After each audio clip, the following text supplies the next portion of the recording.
E.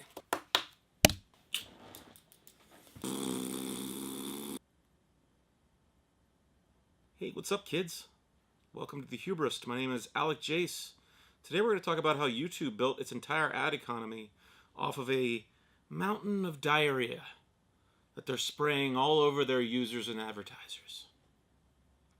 Let's get into it.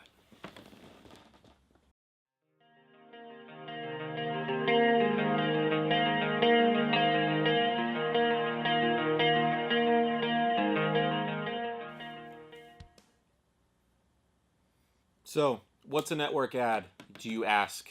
For those of you not in the know, I'm going to sound so ridiculously old to some of my old coworkers when they hear me talking like, back in my day, we had high-value targeted ads. What are network ads? Network ads are just a fire hose of trashy, low-value, like site-wide ads that they're just spray all over their users.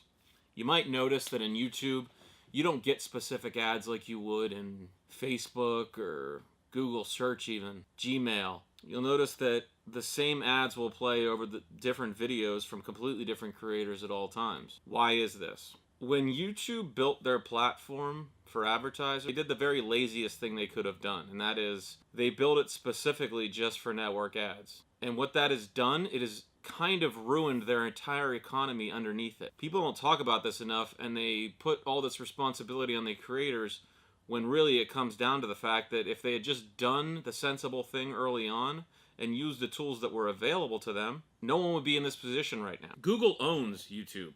Google has the most powerful ad serving tool on the planet in something called DoubleClick for publishers. What DoubleClick will allow is for an advertiser, let's say I work for an advertising agency, or, let's say I work for Ford, for example, and I was one of their main advertisers. I don't need to know a whole lot technically to put in a schedule for and target a specific type of user for the ads that I want to be seen. Now, what happens with DoubleClick is that because these ads are more targeted, they're higher value.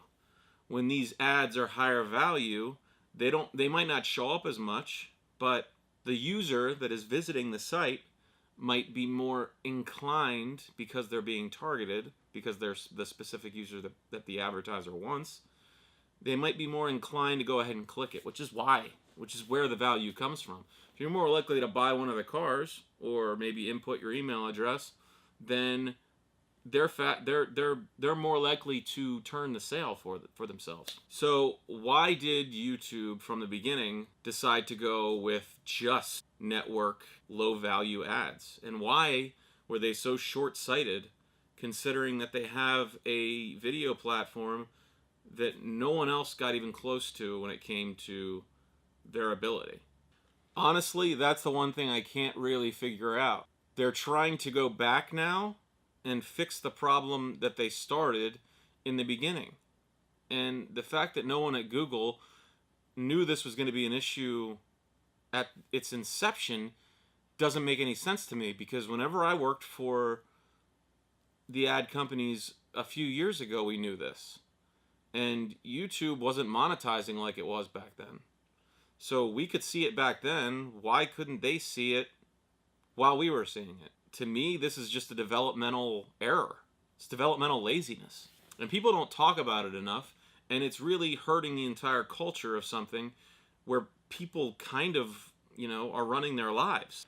So because it only functions on a network ad service, the advertisers don't see any extra value in more highly targeted ads, and therefore they become very stingy about the content that they want their ads being shown on. Now, when it comes to targeting, they can be stingy and actually remove their ads from certain types of content, but they can't target it. So what is happening now is something that's never happened in advertising before, and that is that the advertisers and the ad agencies involved can get overly sensitive about a network ad, which was never an issue before. Because you're paying so little for a network ad, what a platform could basically say earlier on was, well, oh sure, if you don't want to have to deal with being served to this kind of content, why don't you just pay for our double click and you can go ahead and actually not have any of this problem. You'll pay a little bit more, but that's better for everybody, right? You'll be better serviced because you'll be targeting more specifically, and we'll be better serviced because we're making more money. Again, I'm going to keep saying this. I don't know why they didn't think of this. So now what is happening is that all of the creators that you know and enjoy on YouTube now have to service ads and service advertisers that are overly sensitive. And the sensitivity, of course, in this country right now is running rampant because everyone's offended by fucking everything. So the fact that I just said fuck means technically, if I was making money on this video, I could be demonetized, which is fucking crazy, right? So if ads had been targeted from the get-go, and if network ads were only serviced to the site-wide things and they could not then dictate what they could be served to, for example, then what YouTube could have done was make more money themselves because they could serve higher value ad packages. They'd be servicing their advertisers better because the advertisers could go ahead and choose what they were being serviced to in terms of the content. And the creators would be better serviced as well because they could use their own brand and their own content and their own initiative to go ahead and brand things the way they needed to serve the advertisers they wanted. Why is this an issue? Why are we now having to go backwards in time and fix all the algorithm's problems after the fact?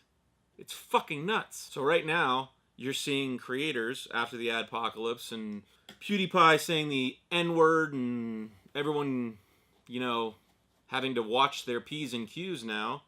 You're really stifling creativity on the platform where it is most needed on the internet right now. I mean, it is really still the most equitable solution for people that want to put out their own video content because it's technically free and you can upload as many videos as you want.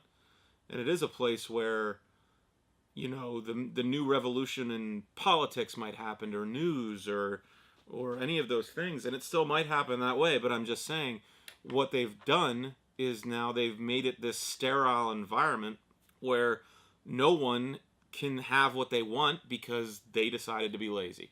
So all I want anyone to really take away from this video is that what YouTube's done and what YouTube is trying to make up for right now, it never made sense to me that they can make all these excuses to creators and try to do all this PR for themselves when they are the reason that this problem has occurred.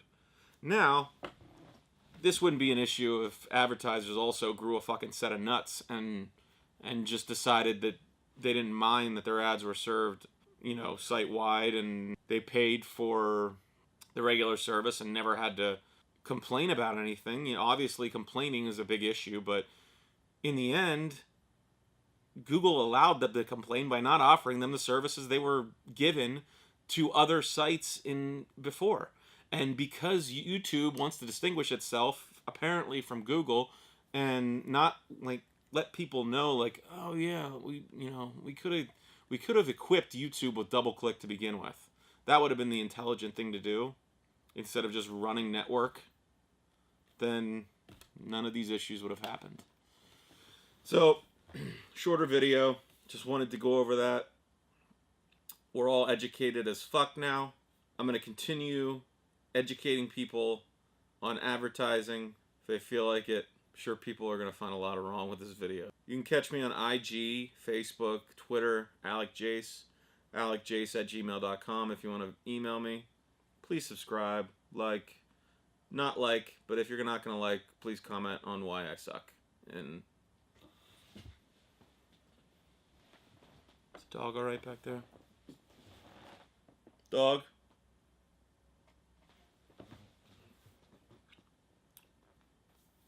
Hopefully they'll stop spraying us with diarrhea soon.